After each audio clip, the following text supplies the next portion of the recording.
Well, hello. Welcome to my little bored Saturday stream. I don't know. I didn't really have anything to do, so oh, sneeze. Damn, I'm just getting over a cold.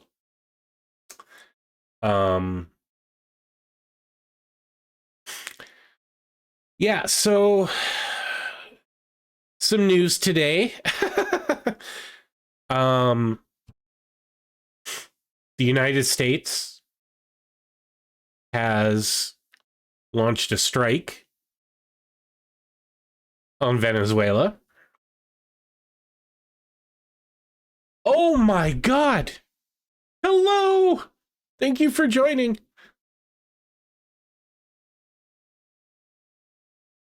Not going to talk too much about Venezuela because I mostly just want to play Halo. That's kind of why I decided to join or go on stream. But I did want to talk a little bit about Venezuela, just kind of,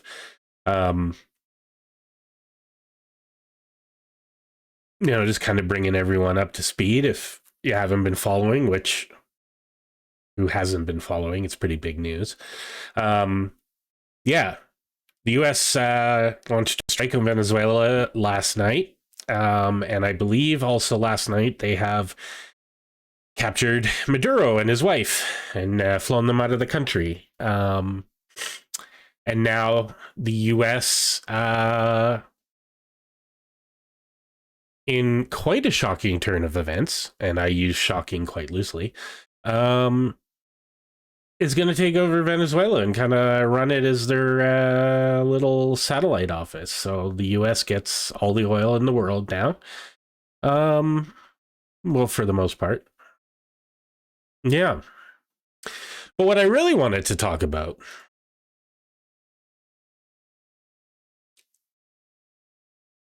was stupid ass Pierre Polyev,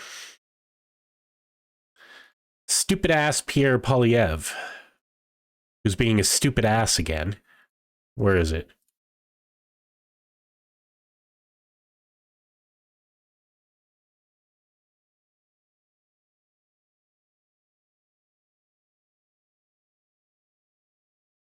Sorry. Come on. Maybe you can read it like that. I don't know how to resize all this stuff.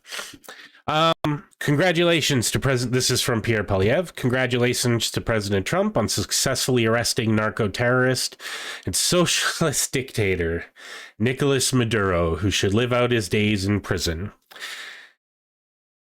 The legitimate winner of the most recent Venezuelan elections, Edmundo Gonzalez, should take office along with the courageous hero and voice of the Venezuelan people and right-wing fucking nutbar, Maria Corina Machado. Oops. Down with socialism, long live freedom.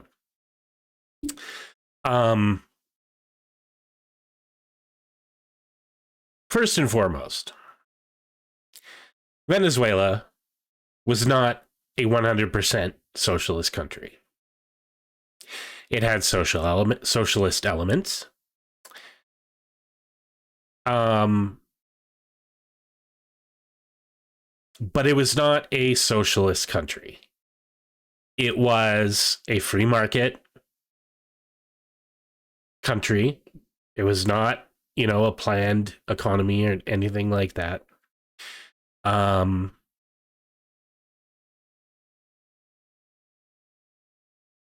But we all know that, Pierre Polyev couldn't critically think his way out of a wet paper sack. The guy's an idiot. This is the same man who once made the assertion that Nazis were socialist. Because Pierre Polyev's critical thinking skills only extend to, I read something, I saw something on paper, it must be true. Because the only thinking that Pierre Polyev obviously did is he saw socialist in the title like the full title of the Nazi party, and was like, oh, well, they're socialist. Because you couldn't possibly, there's no possible way that you could, for any other reason other than the truth, call yourself a socialist.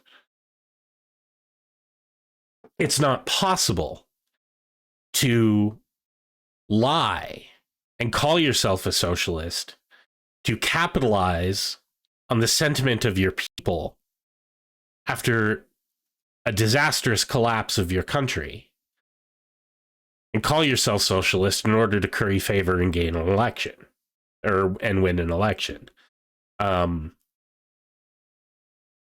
According to this simpleton, that's not possible.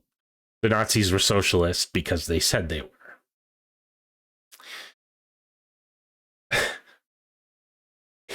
Oh my God. Anyway, let's let Dr. Wolf, Professor Wolf, sum it up. This is Richard Wolf from Democracy at Work, responding to another Ask Prof. Wolf question that comes in from our Patreon community. And today I want to deal with the question sent in by Brandon Chavez. Brandon asks about Venezuela and the relationship of Venezuela to the issue of socialism and its consequences.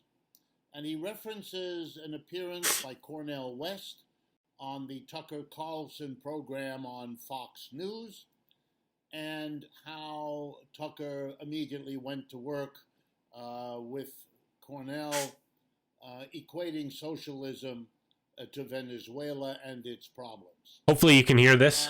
This is a cheap shot. This is the kind of thing for which Fox News is famous. Their job is to diminish and demean socialism, so they associate it with everything negative they can think of. It's got all the subtlety of a 10-ton truck. And Cornell was very wise in skirting around it and getting to other issues. Oh dear. Brandon, however, wants us to focus in on this notion that socialism, I forgot the stream hat, is somehow equatable with or defined by or exemplified by Venezuela. Okay, so let me deal with that. First, there are many countries in the world that refer to themselves, or at least have large numbers of people referring to them as socialist. And unless we all have some definition of socialism that rules all those folks out, then we would have to take them at their own estimation, that they live in socialist societies, rather than deal honestly with what they think. So let's start. Most of Scandinavia will refer to itself as a socialist society. Large numbers of people, 30, 40, 50, sometimes more percent of populations in other European countries likewise refer to themselves as socialists. Hell yeah, brother. One, because it shows you the absurdity of Tucker Carlson. Portugal, a country I'm sure most of you know, has been governed now for 5 or 6 or 7 years by a coalition of 3 parties. The Socialist Party of Portugal, which is the major partner, and 2 junior partners, the Communist Party of Portugal and the Green Party of Portugal, which defines itself, half at least, as socialist. Can we just talk about, for a second, I just want to talk about this, because I really wasn't aware of this. I don't really, there's not really much call in my life for investigating Portugal. I'm a bad socialist in that way, because I don't know everything about socialism all across, if you know, the intricacies of socialism in every country. Could we just talk for a second about how amazing it would be in Canada if we had a coalition of a socialist party, a communist party, and the Green Party in power. Can we have that, please? I'm begging you. Can we have that? So there's no question that Portugal is, by at least the definition of what their people vote for, a socialist country. Socialist Does country. it have the problems of Venezuela? No. Does it have anything like the problems of Venezuela? No. Is it a society that most Americans think of as more or less like ours with understandable differences? Yes. So Tucker Carlson could just as readily have used Portugal as an example, and had he done so, he would have discovered that Portugal has enjoyed a better economic recovery from the crash of 2008 than most other countries in Europe, that its unemployment rate is lower, etc., etc., that it has come through the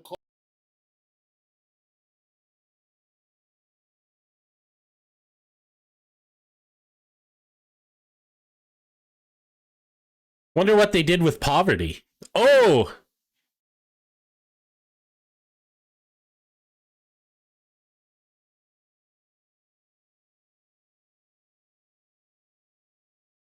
Oh.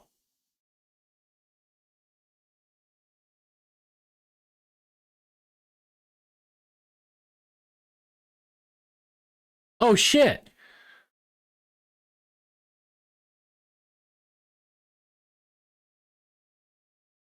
Huh.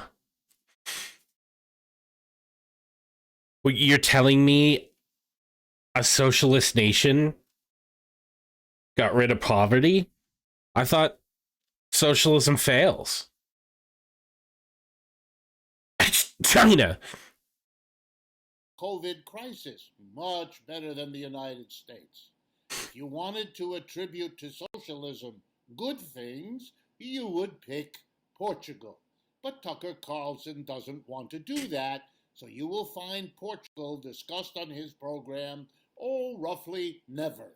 But he will discuss Venezuela. Venezuela. It's as if I were to say to you, you know what capitalism is? It's Saudi Arabia, who only recently allowed women to drive cars, who seems to specialize in butchering oppositional journalists, etc. Yeah. That would be the equivalent of Tucker Carlson. It would be picking a very bad example, equating capitalism with that, and it would then take Tucker Carlson 5 seconds to say, well, wait a minute, why didn't you equate capitalism with, I don't know, Canada? Stupid games designed. Canada shout out. Y'all heard it here. I suppose to persuade people who are not well educated. Also, can we talk about how much it hurts me that the great Dr. Wolf used Canada as a capitalist example? Oh, I so want it not to be true. Or who have the same bias that Tucker does, and that's an overlapping group. In any case, it's not serious. But I want to be serious for a minute and talk about Venezuela. Are there aspects of Venezuela that are socialist? Yes. Are there aspects of Venezuela that I think most people would agree are not socialist? Yes. Like their economy. Why am I speaking so close into the mic? I gotta stop doing that. I just gotta let it sit here, and I think that's good enough. I think that's still picking it up properly, and it sounds good. I can't really hear myself in the mic, so I'm hoping it sounds good. If it doesn't, please let me know. If you could, or if you want, so I can fix the audio. Because I'm pretty sure I fixed it before. Nevertheless, yeah. Venezuela is not a 100% socialist country. Shocking. Is what happens in Venezuela exclusively the consequence of the socialist parts or of the other parts? And the answer is it's a stupid question. What happens in Venezuela is a function of all the different aspects of Venezuelan society. Well, let's then look at a couple of those. Venezuela, like so many countries, both in Latin America and in Asia and Africa, over the years that it was a junior partner to a foreign colonial society, in the case of Venezuela, the United States. Yes, I know, Venezuela was not a formal part of the United States empire, but it was an informal one. Take a look at Venezuelan history for the last 200 years, and you will see exactly what I mean. One of the results of being a colonial possession, formal or informal, is that you become dependent on a particular product that the colonial master country wants or needs to have. East Africa produces coffee. Because they drink coffee? No, because they were part of the British Empire, which wanted them to be a coffee producer. And the United States needed oil, and Venezuela had oil. So Venezuela made money by producing oil. The socialists who came in with Hugo Chavez and now with Mr. Maduro inherited an economy debt-ridden and dependent on oil. And in case you haven't noticed, over recent years, the price of oil has collapsed, and that has badly hurt the Venezuelan economy. It has had bad results for other oil-producing economies, Nigeria, Russia, and many others. Part of the problems of Venezuela have to do with its dependence, bad luck for it, on oil. But that was not Mr. Chavez's doing, and that was not Mr. Maduro's doing, and that has absolutely nothing to do with socialism. Well, what is socialist in Venezuela?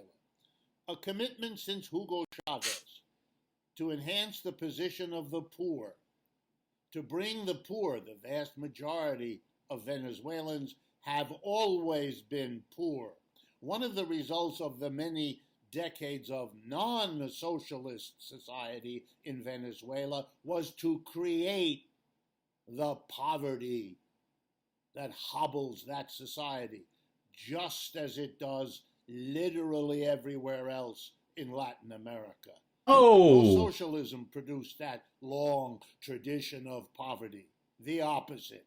Capitalism did that. And so Chavez and Maduro have tried to bring medical care, to bring food, to bring education to the mass of people. Have they done that in a perfect way? Of course not. Have they violated civil liberties and over-reliance on the military along the way? Yes. And that, too, is a very old tradition in Latin America, having nothing to do with socialism, as you can see in so many of the other Latin American countries right now. Enough said.